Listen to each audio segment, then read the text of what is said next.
Bem-vindos ao Asian Talks, um podcast do Instituto do Oriente. O meu nome é Nuno Canas Mendes e sou presidente do Instituto do Oriente. Neste episódio, nós vamos apresentar um livro, The Presence of China and the Chinese Diaspora in Portugal and Portuguese-Speaking Territories. Este livro foi publicado pela editora Abril em setembro de 2021 e as suas autoras e coordenadoras são a Sofia Gaspar e a Irene Rodrigues, que aceitaram estar aqui comigo à conversa para contarem como surgiu exatamente a ideia da publicação deste livro. Eu começo por fazer a apresentação de ambas. A Sofia Gaspar é doutorada em Sociologia pela Universidade Complutense de Madrid e é investigadora integrada no CIES, do Instituto Universitário de Lisboa, tendo nos últimos anos coordenado vários projetos sobre famílias transnacionais e imigrantes chineses em Portugal. Fez parte da equipa coordenadora da secção temática Migrações, Etnicidade e Racismo da Associação Portuguesa de Sociologia e foi co-organizadora dos eventos bimestrais Encontros de Estudos sobre a China e Seminário de Diversidade Cultural em Famílias Contemporâneas, ambos realizados no ISCTE, é membro de várias redes internacionais. E os seus interesses atuais de investigação centram-se nas migrações privilegiadas, na mobilidade por investimentos, na integração social dos descendentes de imigrantes, em especial, obviamente, da comunidade chinesa em Portugal e também na Europa. A Irene Rodrigues é doutorada em Antropologia, na especialidade de Antropologia do Simbólico e da Religião, pelo Instituto de Ciências Sociais. É também mestre em Ciências Antropológicas e professora auxiliar do ISCSP, sendo igualmente investigadora do Instituto do Oriente e fazendo parte do seu conselho diretivo. Tem, ao longo da sua vida como investigadora, vários projetos financiados, quer no âmbito nacional, quer no âmbito internacional, sobre temas da migração chinesa, numa perspectiva transnacional, onde tem dado especial ênfase a temas como género, dinheiro e consumo e morte. Foi também co-guionista de um documentário sobre a migração chinesa em Portugal, Nós os Chineses, que foi transmitido pela RTP em 2013. A ideia deste livro surgiu do conhecimento da Sofia e da Irene, que se encontraram num congresso já há alguns anos, por volta de 2012 ou 2013, não estou bem certo, sobre o Sudeste Asiático. E foi nesse momento, desse encontro, que surgiu esta vontade de trabalharem juntas neste tema tão importante e tão incontornável como é o tema das migrações chinesas, e especificamente em Portugal e no mundo de língua portuguesa. Muito concretamente, em 2019, a Irene e a Sofia organizaram um colóquio que teve lugar no ISCTE, cujo título foi A Presença da China em Portugal no século XXI, Principais Tendências e Desafios, onde participaram vários investigadores, eu também lá estive, das mais variadas áreas disciplinares, e desse encontro, desse congresso, surgiu a ideia de publicação de um livro esse que quer a Irene, quer a Sofia, entenderam que deveria ser publicado numa editora internacional de grande prestígio, como é o caso da Abril. Bom, a conversa será entre a Sofia e a Irene, acima de tudo, que nos vão contar todo o processo de produção deste livro e, obviamente, sobre as temáticas nele abordadas. Muito obrigado, Sofia e Irene, pela vossa presença neste episódio do Asian Talks. É um gosto estar aqui convosco e espero, muito francamente, que deste nosso diálogo possam surgir vários interessados, não só no vosso livro, como obviamente no tema tão apaixonante que têm estudado ao longo destes últimos anos. A presença da China em Portugal e também nos países lusófonos, nos territórios lusófonos e diáspora chinesa, mas que vale a pena ser conhecido por outros. Portanto, quando comparamos com outros países europeus, por exemplo, a história das relações entre Portugal e a China é diferente e, portanto, isso interessa a um público internacional. Portanto, não é algo que seja apenas do ponto de vista mais um, portanto, é um caso diferente. Portanto, isso é algo que nós procuramos também dar conta. O processo foi um processo longo, porque trata-se de uma editora exigente, o que para nós foi ótimo, portanto,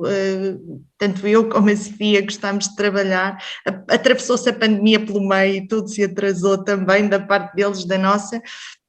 mas os nossos coautores, as pessoas que participaram, foram sempre muito colaboradoras, havia uma exigência muito grande da parte da editora em termos de revisões em inglês, de revisão total do livro, portanto um cuidado imenso nesta edição. E ao cabo de 2 anos, vamos dizê-lo, não é? Conseguimos de facto publicar, sempre muito empenhadas com toda a gente que nos ajudou, não é? Porque de facto é graças a uma série de esforços que este livro sai à rua, mas de facto nós pensamos que há aqui uma diferença entre aquilo que já foi publicado e o que nós trazemos de novo pelo conteúdo do livro. Querem falar um pouco sobre a estrutura do livro, sobre as diferentes temáticas que o livro aborda? Sim, olha, o livro, pronto, como já dissemos, tem este caráter interdisciplinar e de facto procura reunir estas várias temáticas que os investigadores cá em Portugal e também fora têm procurado dar resposta. Nós tentamos fundamentalmente organizar o livro em 3 partes, se podemos dizer assim, todas elas interligadas, mas que têm objetivos mais específicos. Uma primeira parte é relativa às comunidades chinesas em Portugal e versa sobretudo nas áreas da educação e na escola, da aprendizagem da língua, da integração social dos descendentes na escola, através da educação, etc. Portanto, versa mais dentro das comunidades chinesas nessas temáticas. Depois temos uma segunda parte que incide sobre áreas como a economia e o empreendedorismo, e aqui temos contribuições sobre a estrutura empreendedora dos chamados imigrantes económicos em Portugal, portanto, aquela primeira geração que chegou a Portugal e que abriu as lojas e restaurantes chineses e que visualmente até é o mais... é a primeira, vai lá, é a comunidade que normalmente se associa quando se fala da comunidade chinesa em Portugal. Mas esta parte também trata de outras novas áreas emergentes, como o turismo dos cidadãos chineses no nosso país e, por fim, uma parte extremamente importante que é de que forma Macau contribui como um território ponte entre a China e vários países lusófonos nessa articulação da economia e de áreas que são fundamentais. Por fim, temos uma terceira parte no livro que versa fundamentalmente sobre as estratégias geopolíticas entre a China e os países lusófonos, e aqui incluímos vários capítulos entre quer a China e Portugal, a China e Timor-Leste, a China e os países africanos, fundamentalmente na área do ambiente, e também a China e o Brasil.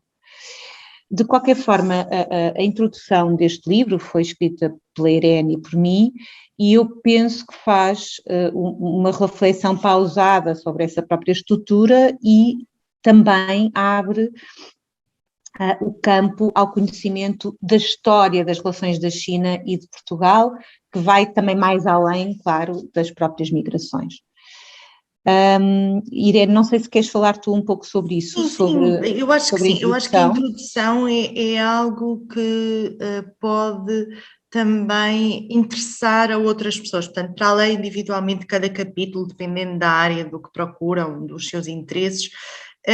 o nosso esforço na introdução foi que num livro que se propõe a olhar para a relação entre Portugal e a China, mais concretamente a presença da China em Portugal no século XXI, nós não podíamos deixar de olhar para o que está para trás. Não fazendo uma história, mas o contexto histórico é fundamental e eu tenho-me apercebido ao longo dos anos, quando converso sobre estes assuntos, não exatamente com os colegas académicos da área, mas os estudantes, por vezes, quando começam, ou até mesmo quando alguém tem um interesse sobre as comunidades chinesas em Portugal, não tem uma noção de quão longo é esta relação, ok? Esta relação remonta ao Império Colonial, remonta ao século XIX, ao início do século XX, remonta a Macau, as relações de Macau com Moçambique, portanto há a migração desse período e portanto é muito importante que as pessoas tenham noção que um fenómeno não começa agora. Então o nosso esforço foi também de, através de uma revisão da literatura e ainda à procura de alguns dados, portanto não é uma coisa exaustiva, é uma introdução num livro, que pudéssemos aqui abrir e fazer este contexto histórico desta relação, que agora encontramos no século XXI, mas que já tem 150 anos para mais, não é? Já para não falar das relações que remontam ao século XVI com Macau e que não estão aqui abordadas, e também mostrar um pouco como as mudanças políticas, ao mesmo tempo, na China e em Portugal, ao longo do século XX, também trouxeram mudanças nas relações e na presença da China em Portugal, não é? Portanto, o encerramento da China desde 49, a abertura no final dos anos 70, a ditadura em Portugal e o 25 de Abril em 75. Portanto, há uma série de mudanças nas relações diplomáticas que se relacionam depois com essa presença até mesmo do cotidiano. Portanto, às vezes tem-se esta noção de que a diplomacia está para um lado e as coisas da antropologia, da sociologia, portanto, o cotidiano está para o outro, mas não, tudo está relacionado e nós procuramos fazê-lo aqui, mostrar como é que a realidade interage, não é? Portanto, esperamos ter conseguido levar essa big picture, digamos assim, aos leitores. Sem dúvida, mas para além desse registro mais histórico, mas que faz a ligação com o presente, quem é que são ou quais é que são as principais comunidades, grupos sociais de origem chinesa a residir atualmente em Portugal? Sofia, pode ser. Em certa medida vocês já falaram sobre este assunto, mas se quiserem explicar um pouco melhor. Ok. Bem, eu então posso talvez começar, eu posso falar melhor dos dois grupos que tenho vindo a investigar nos últimos anos. E um primeiro grupo, como já disse anteriormente, são os chamados investidores, ou os tais imigrantes privilegiados, entre os quais destacam os vistos gold. E são imigrantes privilegiados precisamente porque a sua autorização de residência no nosso país é obtida através de investimento esse que pode ser materializado na compra de uma casa em Portugal por um valor mínimo de 500 mil euros. E por isso, desde o aparecimento dos vistos gold em Portugal, que remonta ao ano de 2012, outubro de 2012, foi quando foram criados, cerca de mais de 4.500 vistos, aproximadamente 60% do total dos vistos gold, foram concedidos a cidadãos chineses. E contrariamente, curiosamente, e contrariamente ao que se poderia pensar, e que também tem sido muito publicado nos meios de comunicação social, as motivações destes cidadãos chineses para obterem estes vistos não passam só por um interesse em investir no nosso país,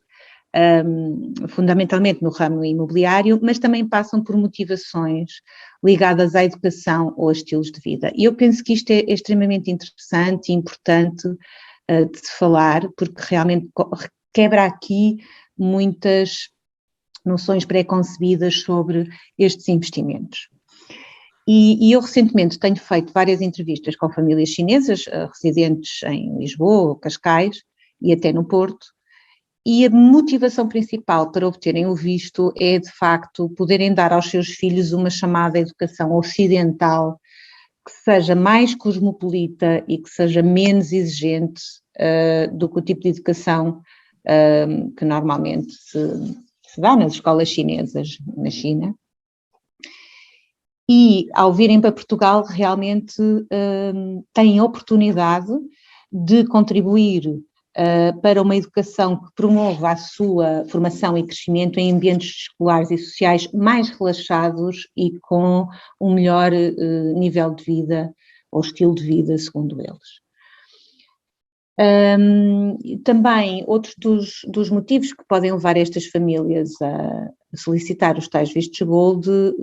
e que ressaltam de entrevistas que eu fiz estão ligadas ao ambiente e à poluição existente em várias cidades chinesas, grandes cidades, como Pequim ou Xangai, e o tal desejo que os seus filhos cresçam em ambientes mais saudáveis e menos poluídos. Portanto, aqui a imigração por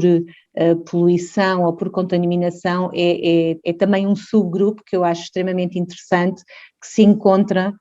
nos discursos dos meus entrevistados e entre aqueles com quem conversei. E de facto, estes depoimentos, se quisermos chamar assim, foram extremamente importantes para desmistificar, como eu dizia, esta ideia de que os vistos gold apenas atraem os tais cidadãos fantasma, aqueles cidadãos chineses que pretendem obter o visto em troca de um bilhete para o espaço Schengen, apesar destes investidores também existirem, porque coexistem com as tais famílias de classe média, média alta, que se estabelecem em zonas mais privilegiadas de Lisboa ou de Cascais. Portanto, isto por um lado, isto são um dos grupos que realmente tem começado a estabelecer-se cá e que também criam os seus próprios negócios, muitos deles, outros não, e articulam-se com a tal comunidade chinesa já estabelecida. Essa articulação nem sempre é fácil e não é direta, mas eu penso que existe uma articulação entre estes novos investidores chineses, ou vistos gold, e os descendentes, alguns dos descendentes que servem também como ponte entre Portugal e também com outros grupos da comunidade chinesa. Portanto, este tal segundo grupo que eu tenho também entrevistado e tenho investigado são os tais descendentes chineses, e aqui, já mais além da sua articulação, portanto, daqueles descendentes mais velhos e que já estão em Portugal há mais tempo e da sua eventual articulação com os vistos gold, eu destaco um fator que me parece fundamental. Quando falamos nestes descendentes, falamos dos filhos dos tais imigrantes económicos que vieram inicialmente, e há aqui dois subgrupos, diria eu, que são importantes distinguir. Um primeiro grupo, que são os que nasceram cá em Portugal e que dominam a língua portuguesa tal como nós e de certa forma a cultura e acompanharam a história do país ao longo dos últimos tempos e, portanto, têm uma inserção na sociedade portuguesa, eu não diria muito pacífica, mas mais facilitada por via da língua e por via de uma aculturação que fizeram, e um segundo grupo de descendentes que são aqueles que vieram mais tarde, normalmente ficaram na China depois dos pais emigraram, ficaram com os avós e vieram mais tarde, quando os pais já estavam estabelecidos, no início da sua escolarização ou então no início da adolescência. E esses grupos são aqueles, ou esse grupo é aquele que, onde o domínio da língua portuguesa é obviamente mais, não é tão fluente e que transmitem mais dificuldades de uma integração plena na sociedade portuguesa. Muitos reproduzem as próprias trajetórias dos pais, portanto continuam os próprios negócios dos pais criados em lojas chinesas ou restaurantes e vivem muito fechados ainda na sua comunidade. Portanto, aqui eu destaco entre estes dois grupos a idade de chegada a Portugal, não nem sequer a idade de chegada, porque nasceram cá, e os outros, essa idade mais tardia no início da escolarização. Eu não sei se, Irene, tu queres falar de outros grupos que também investigas? Sim, posso falar porque tem a ver, a minha investigação foi essencialmente com os migrantes de primeira geração, não é? Portanto, de várias ondas, porque há várias ondas, e isso acaba por estar também um bocadinho lá na introdução, de uma forma rápida, mas há um primeiro grupo que de facto é aquele grupo que chega durante os anos 80, primeiros anos dos anos 80, segunda década, e que é um grupo que resgata ainda relações que existiam com famílias chinesas que ficaram em Portugal antes de 49, isto é algo que muitas vezes não é conhecido do público, não é? Portanto, nós temos famílias de 3, 4 gerações em Portugal já anteriores até ao período do maoísmo. E, portanto, essas famílias, depois, quando foi possível voltar a estabelecer relações e viagens com a República Popular, mandaram vir os seus parentes, amigos, e isto fez crescer a comunidade, ok? Portanto, inicialmente a comunidade cresceu assim, e entrevistei algumas destas pessoas e famílias que chegaram, primeiro os pais, depois os filhos, por vezes todos ao mesmo tempo, com muitas dificuldades de adaptação, com pouca noção e poucas informações, apesar de contarem com a família, poucas informações sobre Portugal, não é? E era também um outro Portugal no início dos anos 80, é preciso dizê-lo, menos habituados a migrantes, mas muito habituados a muita gente que voltava, porque tínhamos tido também o processo dos retornados nos anos 70, portanto há muitas situações que são difusas e que às vezes é necessário refletir para percebermos todo este contexto. E, portanto, trabalhei inicialmente com esse grupo e, por vezes, isto é muito engraçado, porque a Sofia está aqui a colocar, e muito bem, eu também acabei por fazer entrevistas a famílias, a vistos gold e a familiares de vistos gold, e as perguntas que eu fazia, as respostas que eu obtinha, quando perguntava porque é que as pessoas tinham decidido vir para Portugal, portanto, as tais expectativas, sobretudo durante o doutoramento, elas diziam-me, falavam-me ter uma vida melhor para os meus filhos, a China está muito poluída, contavam-me até histórias de poluição de rios e de isto até antes de eu própria visitar a China e de ter visto muitas coisas pelos meus próprios olhos, não é? E, portanto, as esperanças que elas tinham na mudança de vida, e estas esperanças são muito idênticas àquelas que nós encontramos nestas famílias de vistos gold. A diferença é que estes não tinham dinheiro para fazer esse processo, fizeram-no muitas vezes de forma ilegal, não é? Com grandes viagens até chegarem à Europa, dentro da Europa, com situações de maior ou menor ilegalidade, portanto, pagaram também muito dinheiro para fazer esta travessia, não ao Estado português para obterem o visto, mas redes ilegais para conseguirem chegar, não é? E, portanto, no fim das contas, talvez tivessem menos formação, sim, mas também encontrei pessoas licenciadas entre estas pessoas que viajavam legalmente, não é? E, portanto, eu não encontro assim tantas diferenças no fim das contas sobre essas esperanças e estas expectativas, não é? Claro que a diferença, e isso dá-nos muito que pensar, que a forma como a pessoa vem, descansada, legal, com os seus papéis, fazendo a sua viagem, é totalmente diferente